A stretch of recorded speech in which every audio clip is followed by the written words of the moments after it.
Onlara səhər günəşi düşür və qumlar titrəyir. Bilinmir, amma birazdan bir boğa ölümünə qatacaq və bir matador ona qılıncla zərbə vuracaq. Bir çox nəfərin də bildiyi kimi mən bu günlərin İspanyolların məşhur olan boğa güləşi haqqında məlumat verəcəm. Bir boğa ringə çıxmadan əvvəl gözlərinə vazelin sürtürlər ki, gözləri ağrısın və gözləri yəni bulanıq görsünlər. Qulaqlarını ıslaq pambıqlar tıxırlar ki, ya da ıslaq vərəqlər tıxırlar ki, səsləri yaxşı eşidə bilməsin deyə.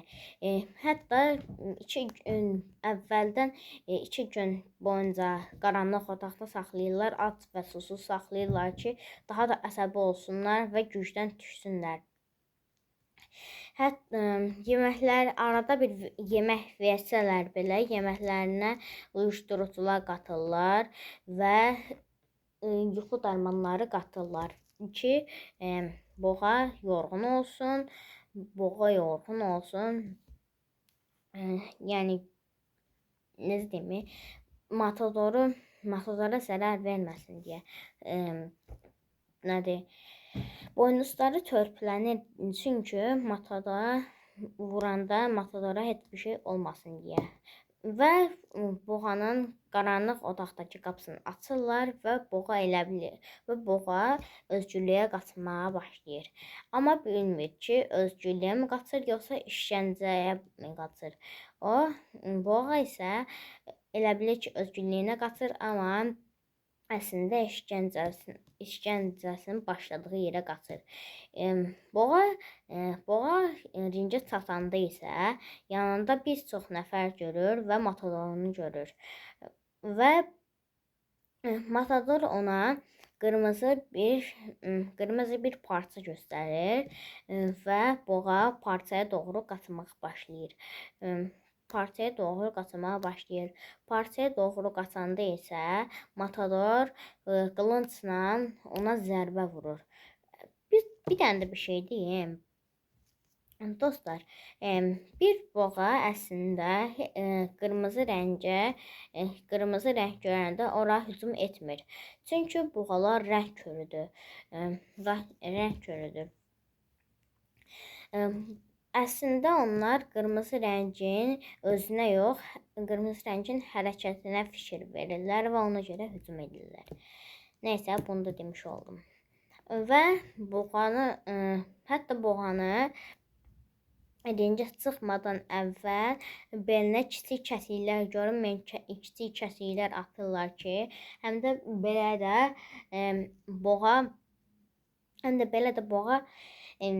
daha da qan itirmiş olur. Hətta belə də gücdən düşmüş olur. Sonra isə əlində 2 zərli çubuq olan banderil dolar. Boğanı qıcıqlandırır və ucunda iti bıçaqlar olan şeyləri zərləri boğanın üzərinə vururlar və boğa boğanın üstünə gələndə isə boğa bir anlıq durur və olduğu yerdə böyürməyə başlayır. Sonra isə matadorlardan bəziləri gəlir və boğanın yenə işgəncə verməyə başlayır. Atın üstündə olan matadorlar boğana yenə də qılıncla vurmağa başlayırlar. Və vaxt bitmişdir. Matadorun boğanı öldürmək üçün 10 dəqiqəsi vardır. Matador çox cəld bir şəkildə əlindəki qırmızı parçanı əlinə alır və qılıncı ilə boğaya son bir vuruş vurur. Və ürəyindən ağ deyə deşilən boğa dizlərinin üzərinə çökür və qan qusmağa başlayır. və qan qusmağa başlayır.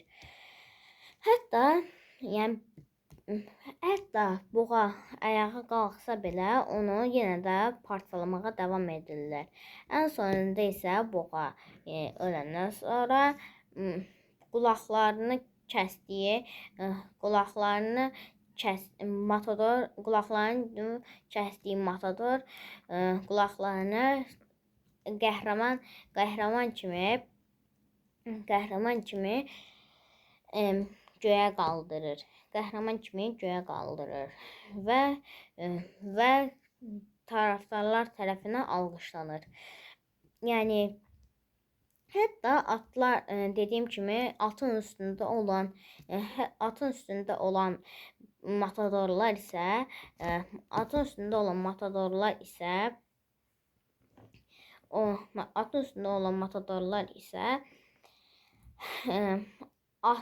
atlar da yəni belə zərər çəkirlər. Atları da buğalar, hətta atlar gücdən düşmüş qoca atlar seçilir. Sonra isə buğalar atlara vurur və atların elə ki qarnını kəsilir. Sonra isə çox asan bir pansuman edilir və sonra təzədən ringə göndərilir. Hətta əgər bir buğa matadorların ölümü isə çox nadirdir.